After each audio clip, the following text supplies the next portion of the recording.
Bon allez, pas chasser.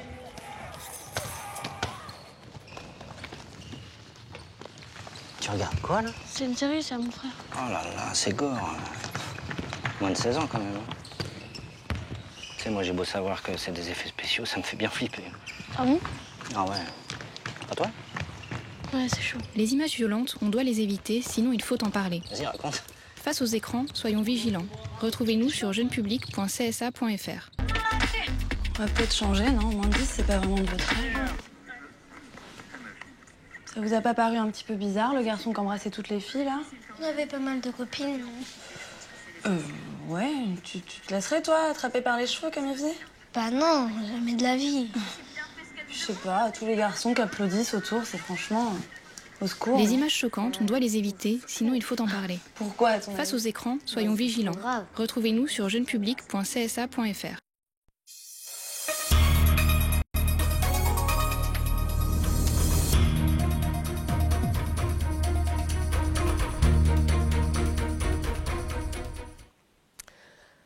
À la une ce soir, l'auteur présumé du meurtre de John Dorival, mis en examen pour homicide volontaire avec préméditation. Il a été présenté à un juge cet après-midi. Les enquêteurs devront déterminer les circonstances du drame. Les assises de l'agriculture ont commencé aujourd'hui au Palais des Congrès de Madiana. 2 jours de discussion pour déterminer un développement de la filière. Les agriculteurs ont été nombreux à avoir fait le déplacement aujourd'hui. La prison de Villepinte prise en exemple par la sénatrice Catherine Conconne. Le programme d'accompagnement des détenus a fait ses preuves. Les cas d'incivilité ont considérablement diminué. Enfin, Fred Lordino est notre invité politique de ce mardi soir. Il nous parlera de ses engagements en tant que vice-président de l'Assemblée et membre de l'opposition de la CTM. Bonsoir à tous, heureuse de vous retrouver dans cette tranche info que vous pouvez suivre en direct sur Facebook.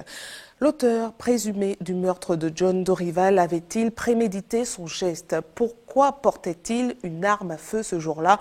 Autant de questions auxquelles devront répondre les enquêteurs pour déterminer les circonstances du drame. Mis en examen pour homicide volontaire avec préméditation, le tireur présumé a été présenté au juge cet après-midi. Voyez les précisions d'Alizé Lutran et de Michelet François.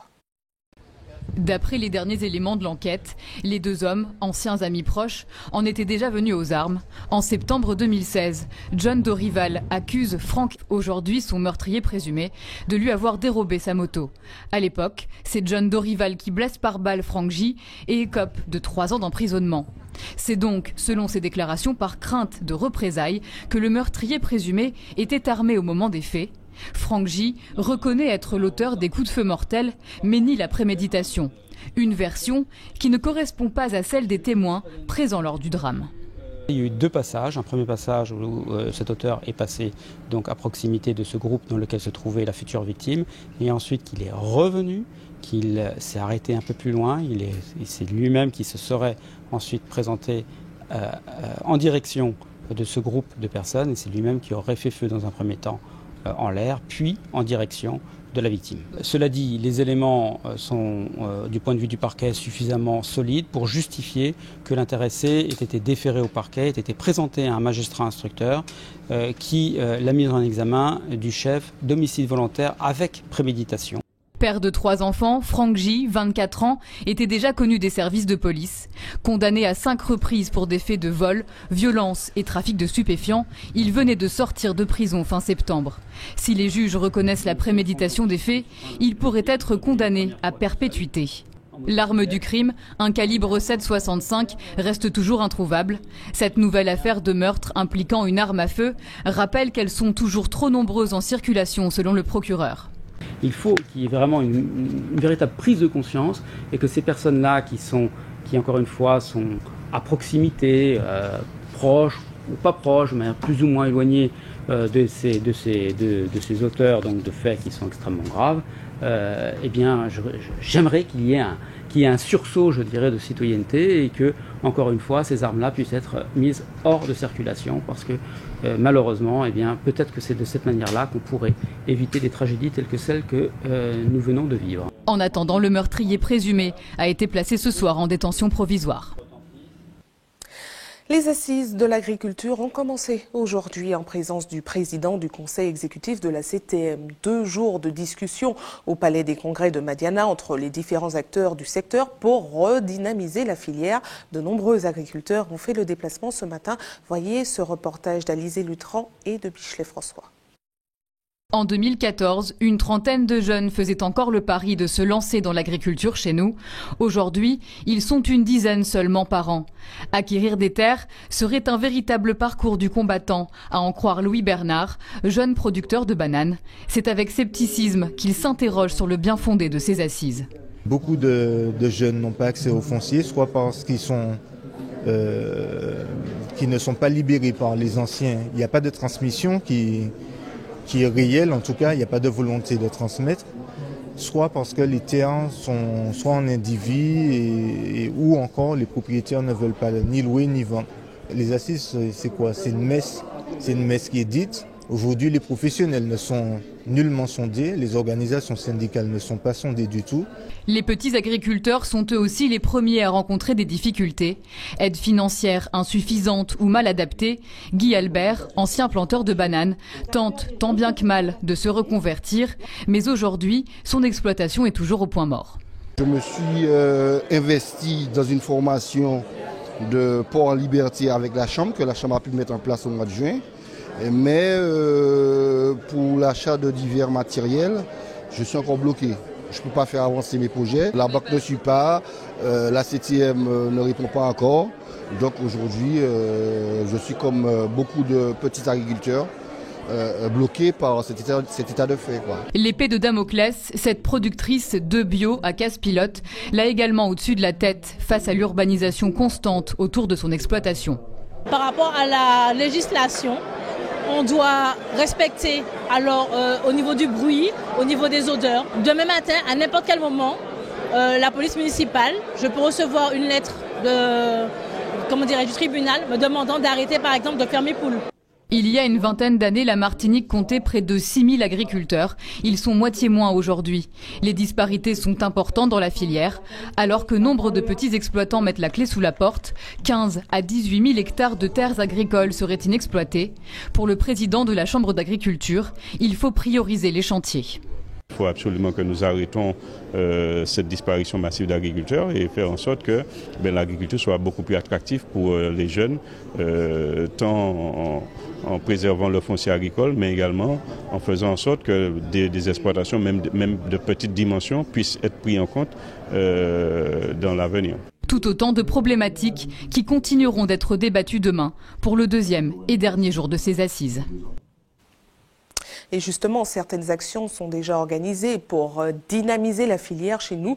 La COPMAR proposera ce week-end une fête de la viande. Plusieurs kilos de viande de différentes espèces seront proposés à la vente chez un exploitant du diamant. Un moyen de promouvoir un peu plus la filière très sollicitée en cette période de fin d'année. Reportage de Guy Raphaël Rony. Jean-Claude est éleveur de porc créole en semi-liberté. Sur 3 hectares, chaque année, il produit en moyenne 380 porcelets. Une technique qu'il a choisie pour la qualité de la viande issue de ce type d'élevage. Un cochon en semi-liberté, on peut la nourrir autrement. Je ne vais pas dire qu'on ne donne pas de grain, il faut obligatoirement du grain, mais on peut associer au grain d'autres produits comme des légumes, comme de l'herbe, comme de la banane. Mais en bâtiment, on ne peut pas faire ça, c'est que du grain qu'on donne. Bon, c'est juste pour améliorer, je ne vais pas dire que c'est la meilleure qualité, mais c'est juste pour améliorer la qualité.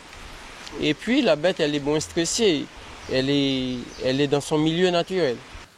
Une technique qui a ses limites puisque le taux de mortalité des porcelets est plus élevé que dans des élevages en bâtiment à cause de la boue. Un impact économique non négligeable pour l'activité. On peine à boucler nos mois, à acheter nos aliments. Il faut aujourd'hui que j'améliore mon cheptel pour pouvoir remplir le bâtiment. Quand mon bâtiment n'est pas rempli, je ne peux pas livrer au maximum pour pouvoir avoir une trésorerie normale. Alors, il manque de la trésorerie parce que je ne livre pas suffisamment. Chaque année, il livre environ 450 têtes à la coopérative. Aujourd'hui, cette cargaison destinée à l'abattage comprend 25 porcs. Comme Jean-Claude, Ils sont 32 éleveurs locaux à livrer leur porc à la COPMAR. La coopérative récupère les carcasses à la sortie de l'abattoir, découpe et conditionne la viande avant de l'introduire sur le marché. On propose de la queue au groin du porc, on propose tous les produits possibles et inimaginables. Le client va retrouver tout ce qui est ragoût, côte, ouelle, travers, en fait l'ensemble de la découpe secondaire du porc. Et l'autre volet, c'est le volet transformation, avec notamment les produits de charcuterie crue, comme tout ce qui est chipolata, et la gamme cuite, avec tout ce qui est pâté de campagne, fromage de tête, rillettes. Ici, dans ce nouvel atelier opérationnel depuis juin 2016, on découpe toutes sortes de viandes, mais la spécialité reste le porc. Chaque année, 500 tonnes de viande porcine sont produites pour la commercialisation. La direction souhaite produire plus pour réduire les importations de viande de porc, ainsi que ses produits dérivés. L'objectif de la COPMAR, c'est de pouvoir aller le plus loin possible dans la gamme de produits, mais renforcer le taux de couverture. Aujourd'hui, qui est de l'ordre de 10% de la production, ce qui nous laisse penser qu'il y a une marge de progrès énorme, importante. Et donc les outils structurants dont s'est dotée la profession et la COPMAR à travers cet atelier de découpe, puisqu'elle découpe depuis plusieurs années, doit permettre de pouvoir améliorer le taux de couverture et donc de passer à des niveaux beaucoup plus importants. En période de fin d'année, la structure traite 250 porcs par semaine au lieu de 100 le reste de l'année. La consommation de viande porcine s'élève à 5000 tonnes par an en Martinique, dont 1000 tonnes produites localement. Olivier Bérisson n'est plus président de la SOPAMAR. Sa démission a été actée hier soir lors d'une assemblée générale. Après 2 ans à la tête de l'association écologiste, il a évoqué dans un courrier à l'attention du conseil d'administration des divergences sur les formes et le fond, des méthodes, des moyens d'action pour mener le combat de la sauvegarde. Pour rappel, Olivier Bérisson s'était illustré récemment contre l'implantation de l'usine Albiomate 2 au Galion. Il s'était également positionné pour le maintien en poste de Philippe Aurore, l'ancien directeur du Lecta de Croix-Rivière. La prison de Villepinte prise en exemple par la sénatrice Catherine Conconne. Le programme d'accompagnement des détenus a fait ses preuves. Les cas d'incivilité ont considérablement diminué. Voyez les explications de nos correspondants à Paris. Toujours en train de bosser, ils sont efficaces et moi personnellement ils m'ont rendu le séjour agréable. Merci chef. Merci monsieur. Je vous ai payé là. Merci. Des détenus libres en prison, libres de rire, de parler et de circuler. Ici c'est le MDR, le module de respect inventé en Espagne sous le nom de Respecto. Les 200 détenus qui y vivent doivent être sages, polis et faire des activités près de 25 heures par semaine. En contrepartie, ils ont la clé de leur cellule. Les détenus ont une serrure de confort, c'est-à-dire qu'en fait, ils ont la clé de leur cellule, que nous avons évidemment, bien évidemment également. Les détenus doivent s'autogérer. D'ailleurs, c'était assez drôle la première semaine de voir qu'il y a plein de détenus qui ont raté leur parloir, qui attendaient dans leur cellule que le surveillant vienne les chercher, alors qu'ils doivent se débrouiller tout seuls, comme dans une vie, j'ai envie de dire, normale. Une vie presque normale, accessible, après 3 mois de bonne conduite dans l'établissement. Le module de respect, c'est un art de vivre en prison nouveau, un contrat entre le détenu et la direction. À la moindre incartade, on rebascule en détention classique. Pour les surveillants, c'est aussi une nouvelle manière de travailler. C'est notre travail parce que en fait, les détenus ils sont autonomes, ils ont des objectifs, c'est un engagement pour venir sous le module. Donc du coup, ils travaillent sous des projets qu'ils créent, ça peut être des cours, ça peut être des activités sportives, des tournois d'échecs, peu importe. Donc l'encadrement en fait, il diffère.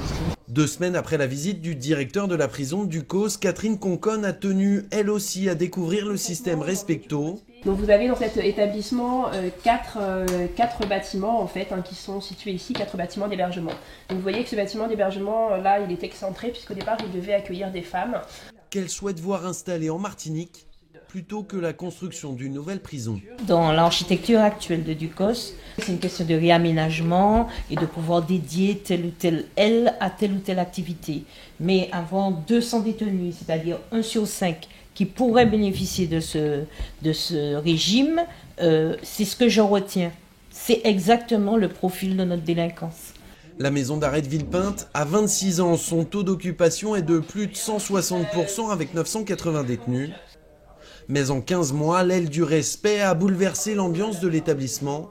La directrice estime à 200 000 € son coût par an. Place à notre invité politique du mardi soir. Il est vice-président de l'Assemblée et membre de l'opposition de la CTM, Fred Lordino. Bonsoir. Bonsoir Madame Doré. Merci Bonsoir d'avoir à tous accepté ceux qui notre nous invitation. regardent et qui nous écoutent. Merci d'avoir accepté notre invitation. Alors, on vous a vu prendre part active au conflit du PNM, un conflit qui dure depuis 55 jours maintenant, que beaucoup qualifient de politique. Expliquez-nous pourquoi vous êtes mouillé justement dans ce conflit. C'est d'abord un conflit du travail. C'est un cadre martiniquais. Tout à l'heure, on en a cité un autre qui a été licencié au lectat déplacé au lectat de Croix-Rivaille. Et là, c'est un administrateur territorial, l'un de nos meilleurs experts en matière de développement durable, Ronald Whitmer, qui est licencié pour une mesure d'insubordination.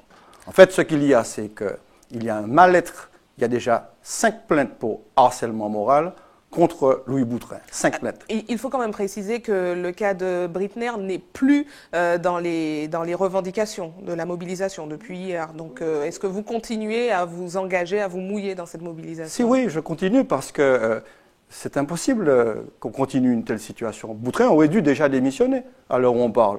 Parce qu'aujourd'hui, il y a une souffrance sociale. Et je mets en garde chacun ici, toutes les autorités qui sont chargées du dialogue social, y compris les responsables de l'État.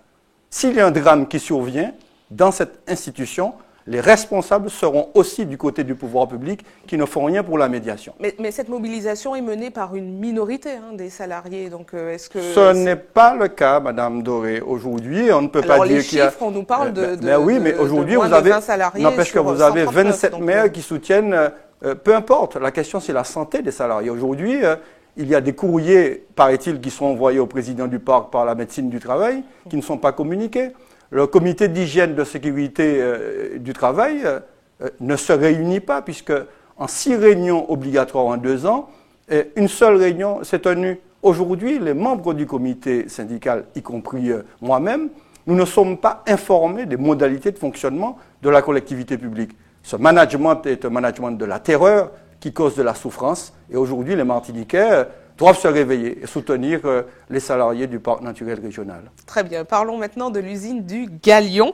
Après de nombreux rebondissements lors de la dernière plénière, il a été décidé de reporter, en tout cas de mettre en attente ce dossier en attendant d'avoir un devis d'une réparation possible de la chaudière ou pas. Est-ce que vous en savez plus sur ce devis ?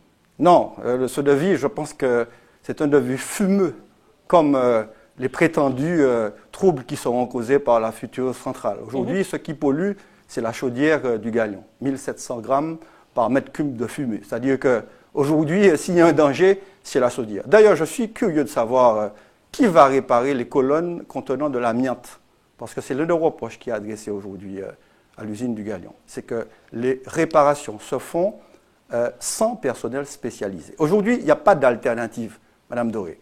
Il faut connecter la sucrerie du Galion à la centrale Albioma 2. Alors finalement, c'est du temps perdu. C'est beaucoup de temps perdu. C'est énormément de temps perdu parce qu'aujourd'hui, vous avez une direction de la CTM, une majorité qui est divisée, qui est entre elles débordée de tous les côtés. Vous n'avez qu'à voir comment le pays est à l'arrêt et cette majorité divisée ne parvient pas à prendre une décision pour un secteur industriel fondamental, essentiel, c'est le maintien tout simplement de l'usine à sucre du Galion. Alors la semaine prochaine, cela fera 2 ans que les élections de la CTM auront eu lieu. Quel est votre bilan, puisqu'on sait que vous êtes membre de l'opposition très actif? Vous parlez le bilan de l'opposition? Oui, de la CTM déjà et de l'opposition. Une seule formule résume ces 2 années. Le pays est à l'arrêt. Centrale Albioma, il n'y a pas de décision. Le TCSP, alors là, on vote le 14 novembre 43 millions d'euros comme si on votait le budget primitif en novembre. Pour quoi faire? Personne ne sait exactement ce qu'on fera de cet argent, alors qu'il y a 6 semaines, normalement, pour le dépenser. Mais la majorité rappelle qu'il n'y a pas eu de préparation en amont de l'ancienne majorité. En 2 ans, ils auraient eu le temps de préparer quand même. Ça fait 2 ans qu'ils sont là. Mais S'ils ne sont pas capables de gérer la collectivité, il faut qu'ils laissent l'opposition gérer. D'ailleurs, je leur ai fait des offres de services en tant que minoritaire, leur disant « Je suis à votre disposition, mais donnez-nous les chiffres, puisque vous le savez, la Chambre régionale des comptes a dit qu'il y avait un excédent et que cet excédent n'a pas été intégré dans les comptes. Et aujourd'hui, je pense qu'ils ont perdu le contrôle, le pilotage comptable de la collectivité. Et j'entends même dire que certains cadres veulent quitter cette collectivité parce qu'aujourd'hui, l'ambiance est mauvaise. Et vous avez entendu le cas des salariés qui n'auraient pas finalement de mission. Est-ce que vous êtes témoin de ça quand vous allez à la CTM? Mais, Madame Doré, j'ai même interpellé le président de l'Assemblée en présence du président du Conseil exécutif pour lui demander de me transmettre les dossiers des cadres qui ont interpellé la justice pour avoir une affectation. On dit qu'il y aurait près de 1000 agents. Mais vous l'avez constaté, vous? Mais bien sûr que je le constate. Mais vous le voyez, les gens sont désœuvrés. Il n'y a pas de projet de service. Aujourd'hui, des cadres de la collectivité vont devant les tribunaux pour demander une affectation. Ces cadres martiniquais disent « Nous sommes payés tous les mois, mais nous n'avons rien à faire ». Voilà comment aujourd'hui ne fonctionne pas la CTM. Alors, cela fera, autre dossier, on laisse la CTM maintenant, on va parler du président Emmanuel Macron. Cela fera bientôt 7 mois qu'il a été élu, un candidat que vous avez soutenu, vous, dès le début. Est-ce que vous êtes satisfait de ces 7 mois? Écoutez, le projet de transformation sociale est en marche. Madame Pénicaud viendra avec M. Bormec, je crois, du 15 au 19 décembre, en compagnie de Madame la ministre des Outre-mer, pour expliquer la politique qui est menée. Mais vous avez vu les réformes qui ont été menées. C'est le candidat du travail du pouvoir d'achat. Aujourd'hui, on est en train d'augmenter l'allocation adulte handicapé. Le minimum vieillesse, il sera augmenté. Là, on va mettre en œuvre la suppression de la taxe d'habitation pour 80% des ménages. Et j'espère que ce sera étendu à 100% des ménages. Ça, c'est du concret. Et de ce point de vue-là, je trouve que le rythme de réforme qui est aujourd'hui aussi engagé, notamment cette réforme sur la sécurité, on est sorti de l'état d'urgence parce que vous avez vu, il y a toujours des problèmes d'attentats. Je crois que le mandat, et c'est reconnu, du président Macron a bien débuté. Et donc, il faudra qu'il poursuive sur cette voie. Donc, vous restez macroniste convaincu, même si la référente de la Martinique a été désignée depuis l'Hexagone. Ça ne vous gêne pas? Écoutez, non, rien ne me gêne. Rien ne me gêne parce que je n'ai jamais cliqué pour adhérer à En Marche, ni à La République En Marche. Et avec le groupe d'amis qui avons accompagné aujourd'hui le projet progressiste d'Emmanuel Macron, nous continuons notre petit bonhomme de chemin. Vous savez qu'on a créé Convergence Progressiste Martinique. Je l'ai même annoncé sur votre plateau ici. Justement, oui. Et nous disons, Emmanuel Macron est un progressiste qui veut faire une chose que nous devons tenter de réaliser ici, c'est-à-dire dépasser le clivage droite-gauche. Alors, quels sont vos rapports avec le mouvement En Marche en Martinique? Aujourd'hui, je ne sais pas ce qu'ils font. Et Charlotte Gressier, Madame Gressier ne m'a pas contacté. Ah, toujours pas. Mais il n'y a pas de souci, je pense qu'elle doit être très occupée. C'est normal, parce qu'il faut qu'elle apprenne à connaître les réalités du terrain. Vous savez, ça fait un certain nombre de décennies que je fais de la politique en Martinique. Et bon, il y a des jeunes, c'est bien qu'il y ait des jeunes femmes qui viennent à la politique, mais il faut découvrir la réalité. Il faut aller voir les gens. Par exemple, en Corse, vous avez vu, la direction nationale de En Marche a investi un candidat aux élections là, de dimanche dernier, il a fait 11%.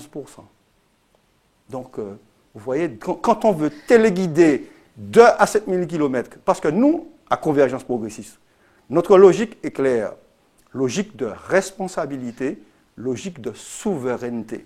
Alors, on n'est pas là pour recevoir des ordres ou des nominations à 7000 km. Cela ne va pas fonctionner. Alors justement, j'allais vous poser la question. Que devient le mouvement Convergence Progressiste? Vous avez du mal à prononcer. Convergence Progressiste. Convergence Progressiste Martinique.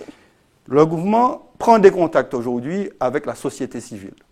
Nous avons rencontré des acteurs du monde de l'entreprise. Vous vous réunissez, vous avez une visibilité du nombre d'adhérents? Est-ce qu'on appelle ça des adhérents ou des sympathisants? Je ne sais pas. Les convergents. Les convergents. Est-ce que vous avez beaucoup de convergents? Écoutez, ils sont nombreux, mais ils vont se manifester au fil des temps. Il n'y a pas d'élection là. Donc on a 2 ans pour faire le travail, pour aller voir les gens, pour leur proposer un certain nombre d'idées, notamment l'idée qui nous est chère, c'est de faire qu'il y ait une diminution de l'imposition locale. Les Martiniquais paient trop d'impôts aujourd'hui, donc nous allons mener ce combat-là. Et l'autre combat, sur le pouvoir d'achat. Mais régulièrement, j'étais à Fonds-Saint-Denis, j'étais au Prêcheur, j'ai rencontré plusieurs patrons d'organisations d'entreprises et on échange sur la nécessité d'un statut fiscal, par exemple, et d'un statut social pour la Martinique. Et vous envisagez de vous positionner pour la CTM? Mais c'est encore loin. Bon, écoutez, c'est 2 ans. Il y a déjà des candidats qui se sont positionnés. Ben oui, attention, mais écoutez, vous savez, la course au poste, c'est pas mon fort. Je ne me suis jamais présenté à une élection municipale, je ne me suis jamais présenté à une élection sénatoriale ni législative. Le combat que nous menons aujourd'hui, c'est le combat pour la responsabilité locale. Donc, tous les gens qui vont à toutes les élections et qui sont battus, ces personnes devraient démissionner, notamment ces conseillers exécutifs qui sont présents à toutes les élections. Si vous ne voulez pas faire le job... De qui? Je parle de Louis Boutrin, par exemple, même de Yann Monplaisir, hein. Aujourd'hui, dont on sait les difficultés, et je ne m'en réjouis pas, que connaît le groupe Monplaisir. Je considère aujourd'hui que la CTM devrait aider le groupe Monplaisir. 700 emplois, et puis aussi toutes les entreprises qui sont liées à ce groupe. Il faut faire un fonds de participation. Ils ont mis 1,5 million d'euros. Moi, je propose 20 millions d'euros. Donc, aujourd'hui, le pays est en panne, mais KPM va proposer une alternative le moment venu. Rassurez-vous, Madame Doré. Merci à vous. Merci d'avoir répondu à nos questions. Invité. Restez avec nous à suivre dans un instant. Nous irons en Guadeloupe qui s'est remis de l'incendie qui a nécessité l'évacuation générale du CHU de Pointe-à-Pitre. Un hôpital de campagne installé sur le parking du CHU est déjà en fonction. Des chantées Noël labellisées par le Conseil régional d'Île-de-France. Objectif, faire le tri dans les nombreuses manifestations organisées en cette période. Et puis Hubert Bornil nous parlera d'une problématique dénoncée par les parents d'élèves d'une école primaire de Trinité. Le stationnement est très difficile aux abords de l'établissement alors que des VHU s'amoncellent juste en face. Partons tout de suite en Guadeloupe qui s'organise pour gérer l'après-incendie qui a nécessité l'évacuation générale du CHU de Pointe-à-Pitre. Aujourd'hui, l'hôpital de campagne installé sur le parking du centre hospitalier est opérationnel. La reprise des services de chimiothérapie et de radiothérapie est en cours. Voyez ce reportage de Nathalie Denan et Moïse Dexter. Nous sommes confrontés à une crise importante en matière sanitaire. Et donc j'en appelle à la responsabilité de tous. Je pense qu'en ce moment, manifester, bloquer les routes, porter atteinte à l'économie, ce n'est pas le moment. Il faut que nous soyons tous solidaires pour aider les équipes soignantes, les équipes qui prennent en charge les malades. Un appel à la raison délivré par le préfet de région Éric Maire lors de la visite de l'escrime.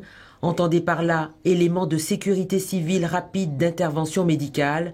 Car faire venir un hôpital provisoire, le monter, le rendre opérationnel en 5 jours, c'est un véritable exploit.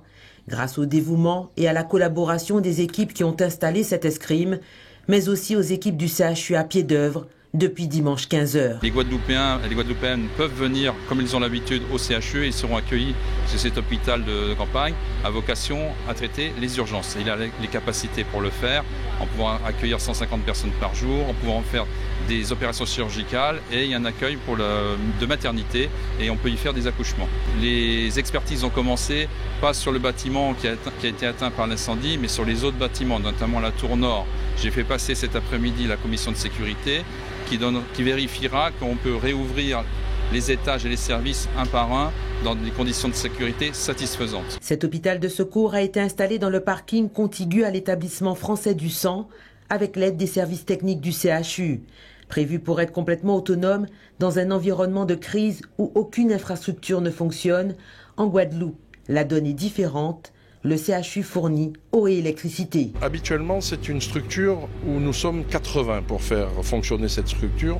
Nous sommes venus seulement à 40 avec essentiellement une partie de logisticiens et une équipe médicale réduite. Parce que justement, l'objectif est que les équipes médicales du CHU s'approprient la structure. Petit à petit, les patients commencent à arriver et ça permet à chacun de se rôder, de voir comment ça fonctionne et de mettre en place tous les protocoles, tous les circuits de soins pour que la population soit soignée au mieux. Et dans des conditions de sécurité optimales.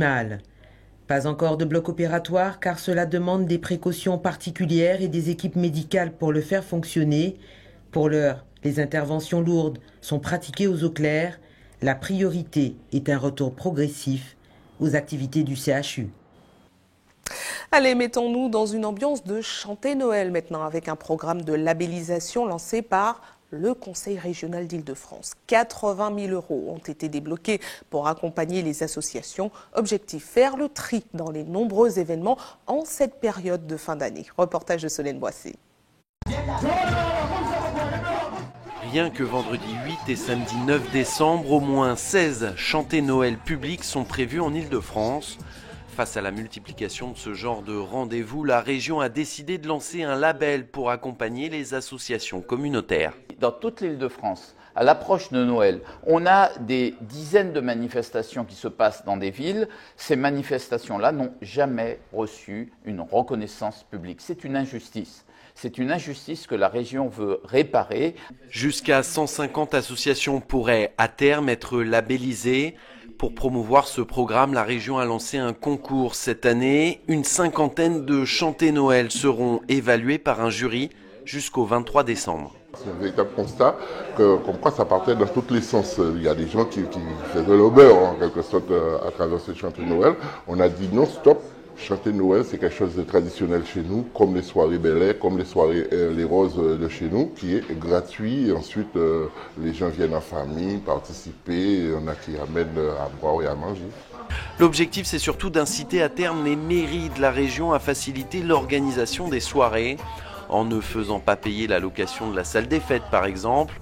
80 000 € ont été débloqués par le Conseil régional pour ce programme. Nous avons écrit aux maires pour leur demander de les accueillir, d'être présents et de les aider à communiquer, de les aider dans leurs journaux municipaux, de les aider aussi par tout moyen, s'ils ont aussi de manière électronique des communications sur leur site internet. C'est important que les maires s'engagent derrière les chantés Noël et qu'ils ne découvrent pas l'existence des ultramarins seulement au moment des élections. 40 associations devraient être labellisées dès cette fin d'année et recevoir 300 € chacune. La remise des prix du concours, qui va jusqu'à 3 000 € pour les vainqueurs, aura lieu début janvier à l'hôtel de région. Allez, on revient en Martinique, place tout de suite à notre JT des communes.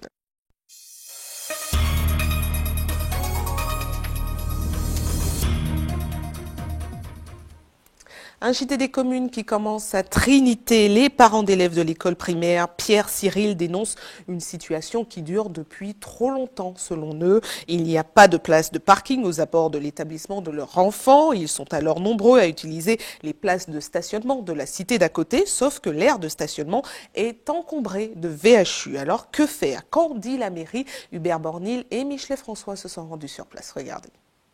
Voilà donc la situation que l'on décrit à quelques mètres seulement, environ à 30 mètres de l'école élémentaire Pierre Cyril. En tout cas, il est clair que cela pose forcément un problème d'hygiène et puis par rapport aux rails, etc. Mais là, c'est un autre débat. L'école primaire Pierre Cyril à l'heure de la sortie des classes. La plupart des parents se précipitent dans la cité voisine pour trouver une place de parking, mais ce n'est pas toujours aisé. Il n'y a pas de parking pour l'école, mais enfin, on se gare sur le parking de la cité. Ah, d'accord, et vous arrivez à cette situation, elle est gérable? C'est-à-dire qu'il faut arriver assez tôt. Nous sommes obligés de squatter des places de parking des gens de la cité. Manque de parking aux abords de l'établissement, alors chacun ici trouve le moyen de contourner la difficulté. Mais apparemment, ce sont ces VHU qui posent problème. Je suis obligée de me mettre comme ça, parce qu'avec les vieilles voitures qui se trouvent là, on ne peut pas faire autrement. Vous n'êtes pas sans savoir que ce genre de véhicule fait qu'il y a des nuisibles. Les rats s'installent. L'année dernière, on a fermé l'école à cause des rats, c'est embêtant. Signalons toutefois que ces carcasses abandonnées se trouvent dans la cité, des véhicules ayant sans doute un ou des propriétaires. Se pose alors le problème de l'insalubrité. La mairie dit que la fourrière est fermée et que donc, du coup, ils ne peuvent pas enlever les véhicules. Mais en fait, les associations de parents d'élèves, les deux, se sont renseignées et il semblerait que ce soit Métaldom.